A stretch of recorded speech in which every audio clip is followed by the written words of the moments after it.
This segment is brought to you by Terrebonne Ford, built Ford tough.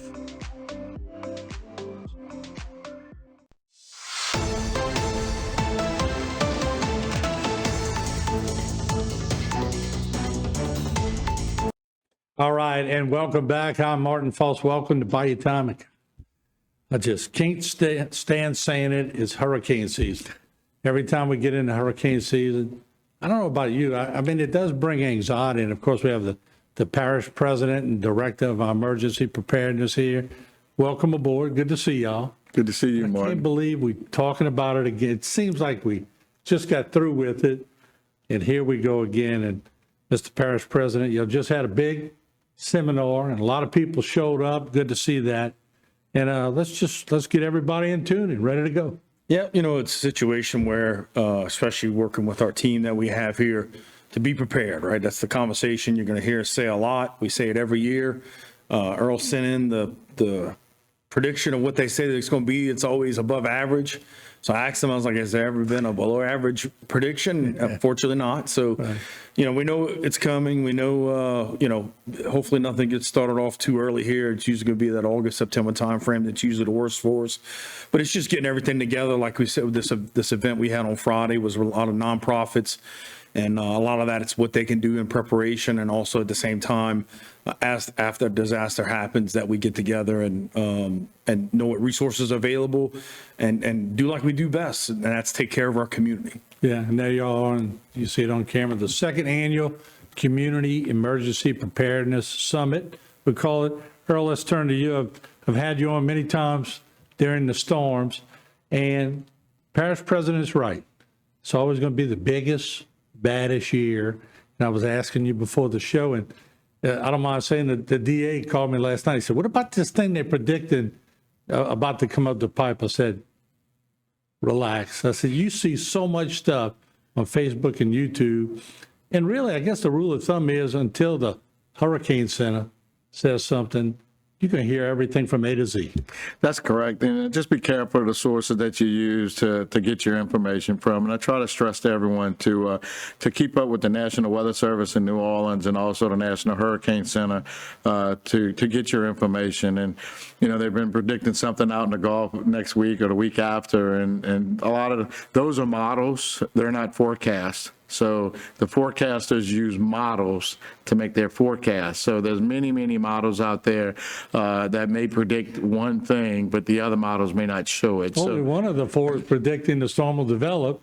The other three are saying no. That's correct. But people look at the one that says it's going to develop, right? Yeah. But the good thing of that is it gets people kind of like in hurricane mode. And so when they start seeing those predictions, that maybe they can get their kits together and start getting prepared for what they're going to do for this hurricane season. All right, Mr. Parish President, do you find that as you're going around and talking to people that hurricane season, they change just a little bit? They get a little bit on edge because we all know what Ida did. You find maybe it brings a little anxiety to them? I think it does. And again, you still have, like we dealt with this with Francine, where we had things that were being repaired from Ida that got re-damaged again for Francine. So as we continue to rebuild and get things going, still post Ida, 4 years later, you definitely have some PTSD related to that. And it's an inconvenience, right? At the end of the day, when you look at only half the people evacuated for Ida, it's because of people worried that, what I'm going to come back to. Am I going to be able to get back in? What does it mean for if I have to spend money to evacuate, and that versus being able to buy groceries and all those things that residents have to deal with? It definitely is frustrating. It probably has a little anxiety to it. And that's why we do what we do. We do it so that we can make sure we have everything together. We have all our I's dotted, our T's crossed, and now we're ready to go and get things back up and running to as much as normal, as quick as possible after disaster happens. Yeah. And Earl, coming back to you, a checklist is always a good thing for people to have, and don't wait till it's in the Gulf. Start working on it now. That's correct. Get your supplies that you're going to need. Be ready to know that the electricity is going to be out. we may have disruption in our water services. So make sure you have a plan on what you're going to do in those cases, especially if you have some type of medical special needs that needs electricity. You need to have some type of backup for those medical special needs. So if you get your hands on one of our emergency preparedness guidebooks, they'll be out in all the retail areas by the end of this month in certain locations. In there is a checklist that you can check off to make sure that you have what you need. Mr. President, all the pump stations, everything, I'm sure y'all are feverishly, sure y'all keep it going anyway, but now when it's needed the most, I'm sure everybody's going and checking everything out. Yeah, and it's something, as Earl's kind of talking and as we progress through this conversation, even if you are somebody that has medical needs with electricity, for example, well, everything's great until your generator fails. And that's where, all the maintenance that we could do on the pump stations, all the clean outs that we do in the ditches, some of this flooding that we had for Francine was because a drainage ditch got clogged because some debris fell or a tree fell. And so just because you go into it with a plan and you go into it saying, I got, my ditch is clean, my generator is ready to go.